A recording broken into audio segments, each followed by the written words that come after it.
guys want a shot at winning a copy of Call of Duty World War II for the console of your choice for absolutely free, a couple of my friends and I are doing a little giveaway. Link is down there in the description below. Go check it out if you're interested.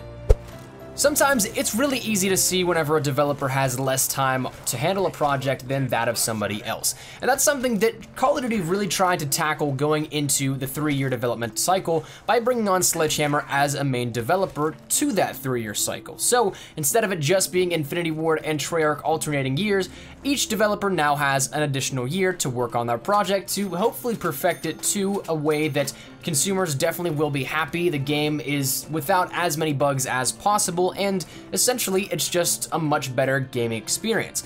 Now, that said, as the past year, a lot of people really blamed the scrutiny with Infinite Warfare on maybe not as much time internally, but that's not what we're gonna focus about here today, because instead, I want to take a look back at Black Ops 3, not Infinite Warfare, Modern Warfare Remastered. And I want to take a look at Black Ops 3 because there's something of an untold truth that you may never have heard about within Black Ops 3 Zombies in particular.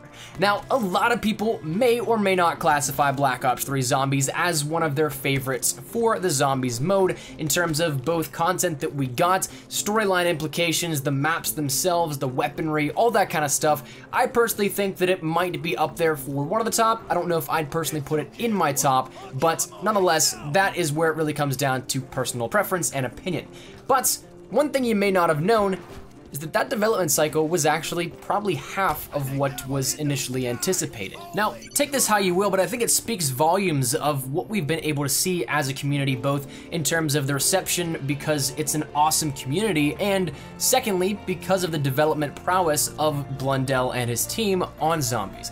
It's something where, if you take a look back at it, previously the one that held the reins was Jimmy Zielinski, and he ended up exiting around December of 2014. So that said, probably internally there was a couple of things that made that transition period over to Jason Blundell being the head man in charge, the head honcho for Zombies. Probably for about a couple of months there was that transition time. So we'll give it the benefit of the doubt of maybe going to about 1.5 or a year and a half in terms of time before the launch of Black Ops 3. Now, of course, this is something that's very well, it could be totally something where we take this in the wrong way, and the story that we had was the story from the base overall. But everybody that has followed Zombies can probably pick up where the differences are in the Zielinski story and the Blundell story and how they start to break apart. So when you think about it, if you want to actually try and pinpoint that, the exiting of Zielinski probably was that catalyst in which what we saw in Black Ops 3 was really stemming from what we saw, the development of that story, either right around that time or just shortly there before. So, and also this is kind of a little bit confirmed out of some of the Zombies Chronicles interviews.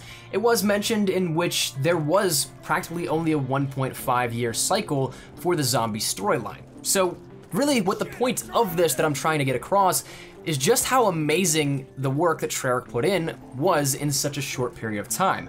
Once again, with these sort of long development cycles, we kind of take it for granted where we immediately think 3 years, all right, that's more than we already had previously, it needs to be fantastic. And of course, some years it might not work out as such, and maybe behind the scenes they don't have as much time. So I think whenever we jump into the thoughts about Black Ops 3, it's something that we need to consciously take into consideration that the zombie storyline very well may not have had even half of the developmental time that we thought it did, and it still turned out to be something absolutely fantastic.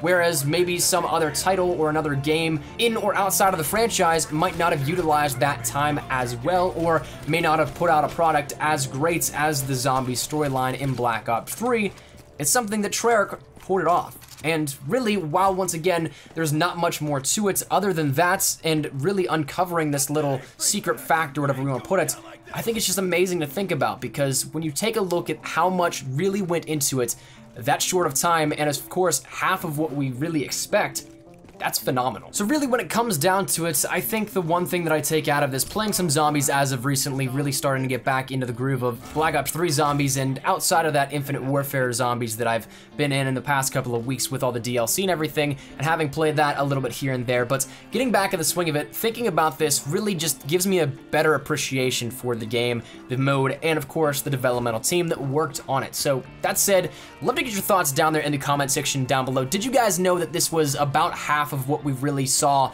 out of the development process of Black Ops 3 Zombies, or do you not necessarily care all that much? Do you think that they maybe could have done better? Whatever it may be, let me know down there in the comment section down below. But hopefully you guys enjoyed, and if you guys did, make sure you drop a like down below. And of course, if you guys are new to the channel, make sure you guys subscribe to stay up to date with everything we have here regarding Black Ops 3 and Call of Duty World War II. We'll be keeping you guys up to date with anything, so if you guys are interested in any of that, make sure you hit that subscribe button so you don't miss a beat. And finally, if you guys want to follow me over on Twitter, that's the best place to get connected with me outside of YouTube, but practically live on Twitter. So if you guys want to strike up a conversation, ask me a question, whatever it may be, link is down there in the description below. But all that said, out of the way, hope you guys have a fantastic day. Thanks so much for watching. Mine has been Espresso. I'll see you guys later. Take care, and peace.